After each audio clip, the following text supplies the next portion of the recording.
En el anterior vídeo hablamos sobre una serie de eventos históricos que, en mi opinión, cimentaron una división cultural en Ucrania. Ahora me gustaría comenzar a tratar con varios acontecimientos posteriores a la desaparición de la Unión Soviética, que vistos en su conjunto nos permiten entender mejor el cambio de régimen de 2014. En este caso me parece más adecuado organizar la información en grandes bloques temáticos, en vez de ir presentando los hechos en la clásica línea cronológica. Por lo tanto, hoy hablaremos sobre el desarme nuclear de Ucrania. Empecemos. En la recta final de la Guerra Fría, los líderes de las dos superpotencias alcanzaron cada vez un mayor consenso de cara a reducir sus arsenales nucleares. Se había llegado a un punto en el que el stock de armas nucleares mostraba números verdaderamente obscenos, suficientes para arrasar varias veces el planeta. En este contexto, y tras años de altibajos, se firma en 1991 el Tratado de Reducción de Armas Estratégicas, o START por sus siglas en inglés. No obstante, el acuerdo quedó pendiente de ratificación, porque solo unos meses más tarde desaparecía la Unión Soviética. Su arsenal nuclear estaba ahora dividido entre Rusia, Ucrania, Bielorrusia y Kazajistán. Los Estados Unidos y Rusia no estaban por la labor de permitir que tres nuevos países se uniesen al club nuclear, y comenzaron a negociar con ellos para que renunciasen al arsenal soviético. Kazajistán y Bielorrusia, superadas las dudas iniciales, accedieron a transferir el material a Rusia. Ucrania, sin embargo, resultaría un caso un poco más complicado. Este país se había quedado con alrededor de un tercio del armamento nuclear soviético, lo que en términos brutos significaba que ahora Ucrania era la tercera potencia mundial en armas atómicas. No solo contaban con ojivas nucleares, también tenían misiles balísticos, lanzaderas o bombarderos pesados.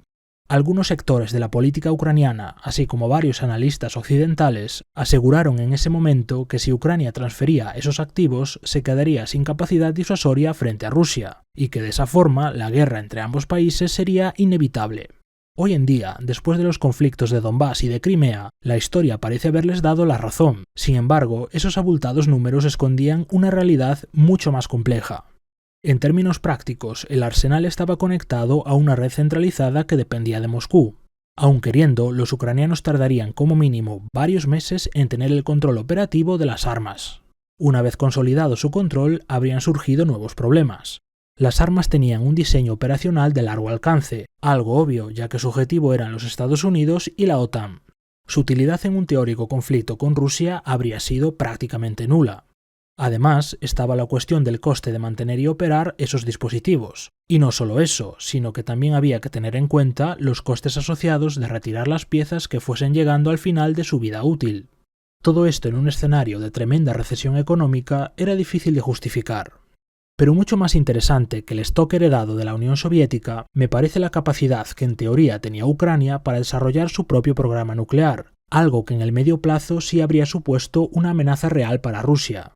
Ucrania contaba con expertos en esa tecnología, tenía minas de uranio y albergaba una parte importante de la industria de misiles balísticos de la Unión Soviética. Es cierto que carecía de plantas para producir el combustible, pero queriendo era cuestión de tiempo que consiguiese ponerlas en marcha y así completar el ciclo de un programa nuclear. Si todo esto que os acabo de contar es cierto, ¿cuál fue la razón que impidió que se materializase? Bien, una cosa es la capacidad y otra diferente la voluntad política para utilizarla. Cuando se produce la Declaración de Soberanía de Ucrania en 1990, entre sus principios estaba el deseo de convertirse en un estado neutral y el de no poseer ni fabricar armas nucleares. Una vez que se consuma la independencia, el liderazgo político se enfrenta a ese dilema: poseer armas nucleares y enfrentar las consecuencias, o desprenderse de ellas y beneficiarse diplomática y económicamente. Como hemos dicho, ni Estados Unidos ni Rusia estaban por la labor de permitir que más países hiciesen con armas nucleares. Si Ucrania hubiese optado por esa vía, se habría encontrado aislada internacionalmente y teniendo que hacer frente a sanciones económicas. Su sector nuclear civil habría dejado de recibir combustible de Rusia, y las consecuencias inmediatas serían catastróficas. Frente a esto, la vía de la negociación ofrecía interesantes posibilidades: reconocimiento internacional, ayudas económicas y nuevas oportunidades empresariales. Las fábricas de misiles tenían la opción de continuar trabajando, si se reconvertían a la industria espacial. Por lo tanto, era difícil que ese lobby se opusiese a esta vía. Además, el presidente de Ucrania por aquel entonces, Leonid Kravchuk, era contrario al armamento nuclear, al igual que la mayor parte de la sociedad ucraniana. Esto, sin duda, hizo contrapeso a las aspiraciones de ciertos grupos políticos, que podían ver en la opción nuclear una fuente de prestigio, disuasión y beneficios económicos personales. El momento más importante de todo este proceso sucedió en el año 1994, cuando se firma el Memorando de Budapest, un documento mediante el cual la seguridad y la integridad territorial de Bielorrusia, Kazajistán y Ucrania quedaba garantizada por el resto de firmantes, que eran los Estados Unidos, Rusia y el Reino Unido. De forma paralela, China y Francia realizaron sus propias garantías, con lo que en principio quedaban cubiertos por los miembros permanentes del Consejo de Seguridad de las Naciones Unidas. Estos compromisos permitieron que las antiguas repúblicas soviéticas accediesen al Tratado de No Proliferación Nuclear y entregasen de forma pacífica sus armas atómicas. Ucrania consiguió lo que quería, fue tratada como una heredera de la desaparecida Unión Soviética y recibió asistencia y compensaciones económicas por desmantelar su armamento nuclear.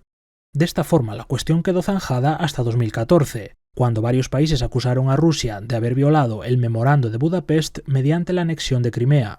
Obviamente, el escenario político había pegado un vuelco, y Rusia quiso defenderse de estas acusaciones alegando que el violento cambio de régimen en Ucrania la había liberado de sus compromisos relativos a la seguridad de su vecino. Las acciones de Rusia en Ucrania y la ruptura de la promesa de la OTAN de no expandirse hacia el este echaron por tierra la legalidad establecida a principios de los años 90. Ambos sucesos están íntimamente conectados, y no deja de ser interesante cómo en esos años los Estados Unidos, aun habiéndose quedado solos en el rol de superpotencia, supieron jugar sus cartas con mucho cuidado, lo cual facilitó durante unos pocos años un cierto clima de entendimiento, que más tarde se transformaría en un precario equilibrio, y que tras lo acontecido en Ucrania daba paso a un nuevo escenario geopolítico de confrontación más directa.